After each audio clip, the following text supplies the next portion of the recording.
Assalamualaikum warahmatullahi wabarakatuh. Halo teman-teman, sebelum masuk ke materi yang akan kita bahas, perkenalkan saya Riama Indonesia dari kelas 12 MIPA 3 nomor absen 25.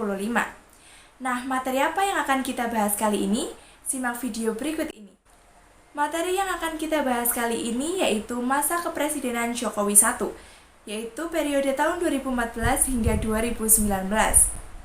Yang pertama yaitu awal kepemimpinan Jokowi. Kepresidenan Joko Widodo dimulai pada 20 Oktober 2014 ketika ia dilantik di Majelis Permusyawaratan Rakyat setelah memenangkan pemilu 2014. Hingga sekarang jabatan Joko Widodo sebagai Presiden Indonesia sudah berada di periode kedua. Ia merupakan Presiden Indonesia ke-7.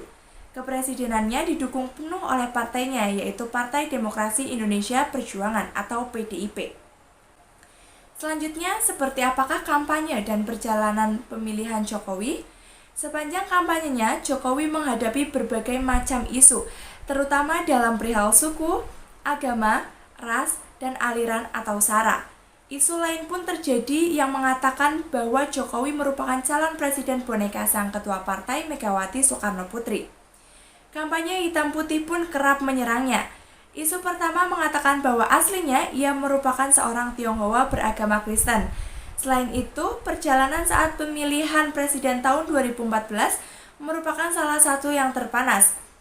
Hal ini disebabkan oleh perbedaan tipis baik pada jajak pendapat maupun pada hasil akhir pemilu. Hingga Komisi Pemilihan Umum (KPU) sempat dinilai tidak siap untuk menghadapi perbedaan hasil Pilpres yang sangat tipis. Hingga pada akhirnya Joko Widodo yang terpilih menjadi presiden. Setelah Jokowi terpilih menjadi presiden, ia membentuk sebuah kabinet. Jokowi menamakan kabinetnya sebagai kabinet kerja. Menurut Jokowi, ia menamakan kabinetnya kerja karena ia ingin para pembantunya bekerja untuk kepentingan rakyat. Beberapa menteri yang menjadi anggota kabinet kerja 1 antara lain Pratikno, Indroyono Susilo, Ignatius Jonan, Susi Pujiastuti, Ariel Yahya, Retno Lestari Priyansari Marsudi, Puan Maharani, Hovifah Indar Parawansa, dan lain sebagainya. Jokowi memulai masa kepresidenannya dengan meluncurkan Kartu Indonesia Sehat, Kartu Indonesia Pintar, dan Kartu Keluarga Sejahtera. Upaya ini oleh partai oposisi dianggap untuk meredam sementara kenaikan BBM. Jokowi dikritik karena meluncurkan program yang tidak memiliki payung hukum dan melanggar tertib anggaran. Namun hal ini dibantah oleh Yusuf Kala dengan argumen bahwa program kartu tersebut sebenarnya kelanjutan dari program yang sudah ada sehingga anggarannya pun mengikuti program tersebut. Nah, berikut ini kebijakan-kebijakan yang dibentuk setelah menjadi presiden. Yang pertama, kebijakan dalam negeri. 1. Infrastruktur. Pemerintahan Joko Widodo telah berjanji untuk mengembangkan dan memperbaiki infrastruktur Indonesia dengan fokus pada pembangunan jalan dan jalur kereta api, pembangunan pelabuhan dan bandar udara, dan irigasi.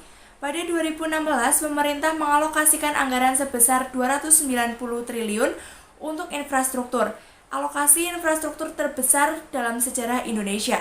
Jokowi telah mulai banyak proyek pembangunan infrastruktur, diantaranya adalah pembangunan jalan tol Trans Sumatera, tol Solo Kertosono, Pelabuhan Makassar, meresmikan operasional terminal Teluk Lamong sebagai bagian dari Greater Surabaya Metropolitan Port, dan lain sebagainya. Pemerintah Jokowi telah merencanakan untuk membangun kereta cepat antara Jakarta dan Bandung menggunakan sponsor Cina. 2. Kebijakan di Papua. Jokowi memberikan perhatian khusus bagi Papua. Terlihat dari frekuensi kunjungan yang terhitung sangat sering dibandingkan presiden sebelumnya, dan banyaknya pembangunan infrastruktur di Papua, diantaranya adalah pembangunan pasar tradisional dan jalan lintas Papua. Banyak bandara perintis dibangun atau dibenahi sehingga terlihat lebih baik dan kapasitasnya lebih besar. Ia juga menerbitkan Instruksi Presiden atau Impres nomor 9 tahun 2017 tentang percepatan pembangunan kesejahteraan di Provinsi Papua dan Provinsi Papua Barat pada 11 Desember 2017. Kebijakan dalam negeri yang ketiga yaitu narkoba dan hukuman mati. Hukum Indonesia menetapkan hukuman mati untuk beberapa tindak kejahatan perdagangan narkotika dan korupsi. Setelah menjabat sebagai presiden, Jokowi menyatakan dia menolak memberikan gerasi bagi pelanggar narkoba yang menghadapi eksekusi di Indonesia. Eksekusi yudisial di Indonesia dilakukan sesuai dengan keputusan Presiden setelah dijatuhi hukuman mati oleh pengadilan. Dan yang terakhir yaitu kebijakan luar negeri. Sebelum pemilihan Jokowi, kebijakan luar negeri Indonesia di bawah mantan Presiden Yudhoyono dibentuk oleh pernyataan misi 1000 teman dan 0 musuh. Sedangkan pada masa kepemimpinan Jokowi telah mengamanatkan kebijakan 3 cabang untuk mempertahankan kedaulatan Indonesia, meningkatkan perlindungan terhadap warga negara Indonesia, dan mengintensifkan diplomasi ekonomi. Jokowi juga mempromosikan upaya untuk membebaskan penyelundupan narkoba Indonesia dari hukuman mati di luar negeri. Mulai tanggal 8 November 2014, Jokowi mengikuti beberapa konferensi tingkat tinggi seperti APEC, ASEAN Summit, dan G20. Dari APEC, Jokowi berhasil membawa komitmen investasi senilai 300 triliun. Nah, itu dia materi seputar masa kepresidenan Jokowi I tahun 2014 hingga 2019. Mohon maaf apabila ada yang salah. Sekian dari saya. Terima kasih. Wassalamualaikum warahmatullahi wabarakatuh.